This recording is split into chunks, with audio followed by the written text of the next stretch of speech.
At our time in history, where the entirety of the internet rests at our fingertips, consuming media has become an integral part of our American experience. Information is always a quick Google search away, and any problem can be solved with a 20-minute video on YouTube. It has crept into every aspect of our lives and fundamentally changed the way that we view culture as a whole, especially in politics. And whether it's a good or a bad thing, what is arguably the most important factor in political success is having the best image within public media. And there are a lot of ways that this image can be affected. Over the past several weeks, we have set out to answer two questions. How does the media direct politics in general? And how can the media influence public thought?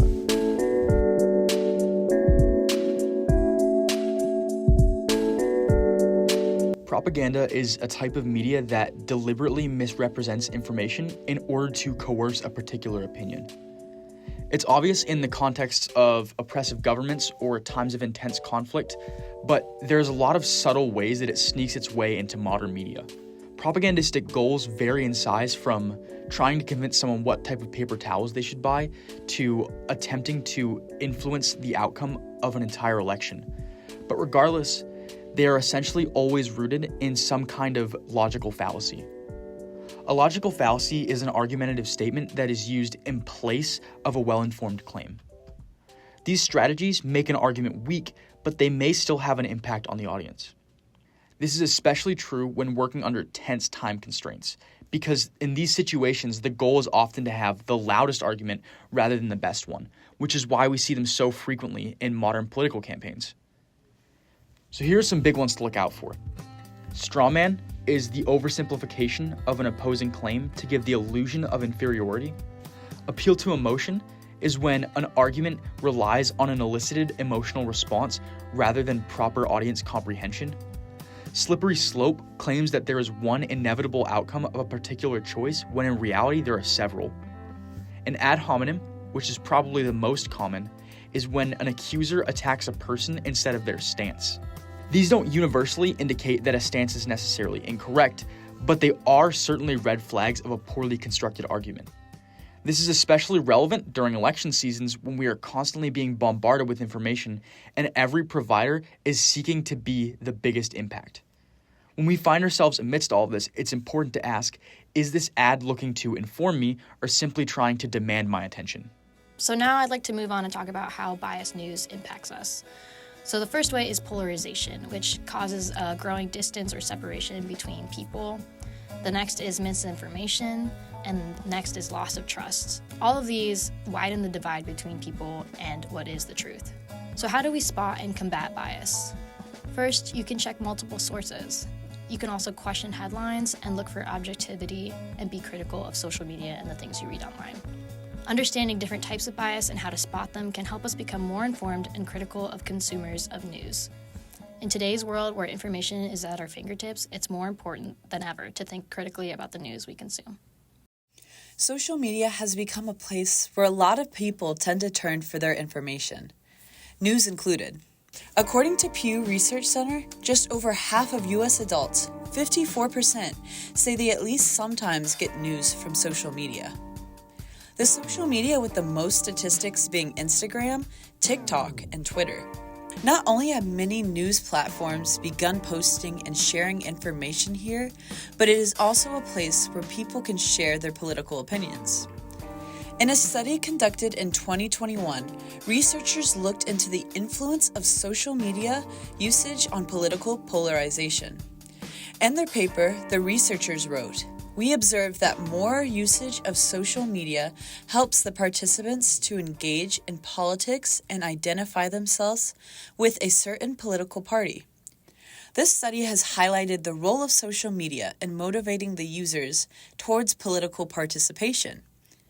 This high-level users' participation on social networking sites is creating ideological differences. This research has really been enlightening, as we can now see that there are real side effects of social media on people's news intake. Social media allows people to identify political ideologies out there in the world because so many people feel free to share their opinions online. This has an upside as it gives many people a new way to get politically engaged. But at the same time, the research has shown that this creates more political polarization and greater divides the politics, at least online. Another fear drawn from the pure amount of people gathering their news on social media is that people are gathering their information further from the source than ever before. People used to gather information from the news channels and papers who got their information from its source. But when people go through social media, the information that they are getting is from a person's page who got it from somewhere else. It's usually never anywhere close to the source itself. Ultimately, social media has both positive and negative changes on the world around us, and social media has made its mark in shaping politics. No matter how you feel about these changes, you cannot deny its power and influence on the news. Public opinion. What is public opinion, you might ask? Well, it's pretty self-explanatory. It's the general opinion of what the public holds. Specifically, we're going to go over public opinion in light of media. Media plays a significant role in shaping surveys and polls, which provide us with access to statistics and insights into public opinion. One of the primary sources for gauging public sentiment is the news, a key component of the broader media landscape. News is shared through television, the internet, and other platforms such as social media like Facebook, all of which contribute to our modern access to information. Today, public opinion can feel highly specific and tailored to individual perspectives, especially because of the polarized nature of media.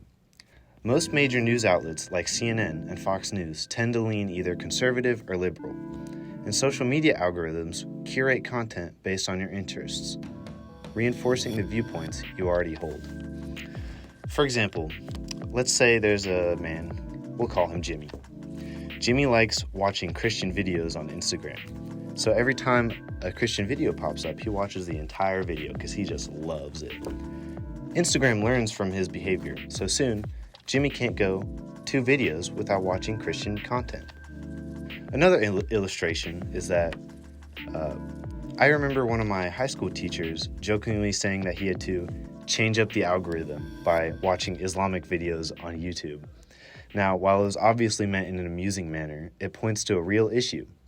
The algorithms that shape what we see online serve to narrow our perspectives and opinions. Because of these algorithms, we can easily find niche content that aligns with our views on topics like religion, politics, parenting, even which coffee is best at Dunkin'. However, if we want to be truly open-minded and inclusive, it's important to acknowledge that there are many different viewpoints out there. As Christians, it's especially beneficial to seek out diverse perspectives, even if they challenge our own. So, next time you're on social media or browsing the internet, try looking for opinions that differ from your own. Gaining a broader understanding rarely hurts anyone, and it's easier to remain open-minded when we step outside our own curated media bubble. Okay, so we heard you worked for SGA, and we were curious what you did for them. For SGA, I'm part of the events committee, so I'm one of 6 members on that team, and we plan just different on-campus events, like we plan a lot of the alt nights, we plan Leave, we plan Live at 10, just kind of pull in, I feel like we represent different parts of the student body and kind of contribute our ideas about what the students would want to see. Awesome. So what methods do you and the SGA team use to spread news around campus? So I would say we primarily use Instagram as a way to communicate about our events. Sometimes we'll put out polls about what do the students want to see. We'll take in feedback and kind of use their feedback to figure out what they want at the next event, or we'll just advertise stuff on Instagram. Awesome.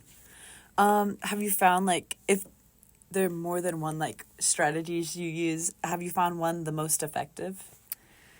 I honestly feel like what's most effective from my experience is just talking to people. So a lot of times we'll go to meetings and we'll think of what's our next event? And then I'll go out, I'll talk to my friends. I'll be like, what do you want to see? What do you want to see?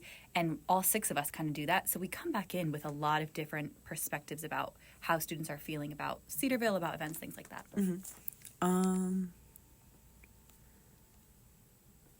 So what are some methods you use to get students interested and excited, and what you have to say? Definitely videos on social media. I feel like that's the biggest one. We make videos to play in chapel. We post them on TikTok. We post them on Instagram to kind of get, to just advertise, make it look hype, make it look like something that you want to be at. And usually we have pretty good turnouts at our events. So, do you think it's important for students on campus to stay informed and up to date on campus-wide news?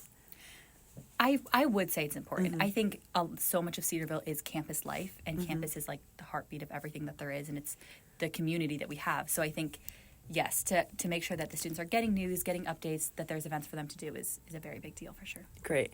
And then kind of going off that, but branching out a bit, do you think it's important for students on campus, like campuses like this, to stay informed in world news and country-related news? I do. I think it can be really easy for students. I felt that even in myself, to just focus so much on our college and our community at school that we forget that we're part of a country and we're part of a world, and there are still events that matter.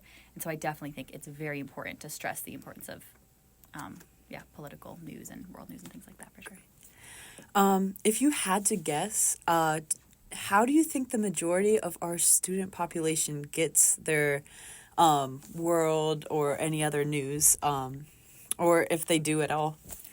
If I had to guess, I would say a lot of students don't get a lot of news, honestly. And if they are, they're getting it from TikTok videos and just social media videos, a lot of which are, I'm sure, bias, and I'm sure there's a lot of misinformation out there. But I would say, in general, I would assume that a lot of students don't have an interest in world news and things like that. As a member of student government, what values do you think equip someone to properly lead others, and values that have equipped you to lead others? Yeah, I mean, I think there's a lot of values that a good leader has. I mean, I think number one, just having a servant's heart for leadership and trying to model Christ in his example of leadership, and just loving other people, understanding the needs of other people. I'd say really getting to know the people that you're leading is the biggest thing that'll help you know how to serve them well, and just kind of remembering why you're leading other people on campus. You know, why are we putting on these events? Why are we trying so hard to build a community? It's because we want to point people to Christ and the community that he offers at the end of the day. So I would say that. What advice would you give someone who is struggling to stay well-informed amidst an overload of conflicting information, especially politically? Yeah. I would definitely say that just remember that the earth is temporary. I think that that's something that I've had to remind myself of. Yes, like it's so important to stay informed, but there's a lot of information that we're being bombarded with. And just so, keep your eyes on eternity, and also just keep your eyes on the Bible, on Scripture. And at the end of the day, that's going to guide us more than the news sites will. And just kind of interpret everything through that lens, I guess. Just be informed also as best as you can, understand both sides, and compare both sides of Scripture, I guess I would say that.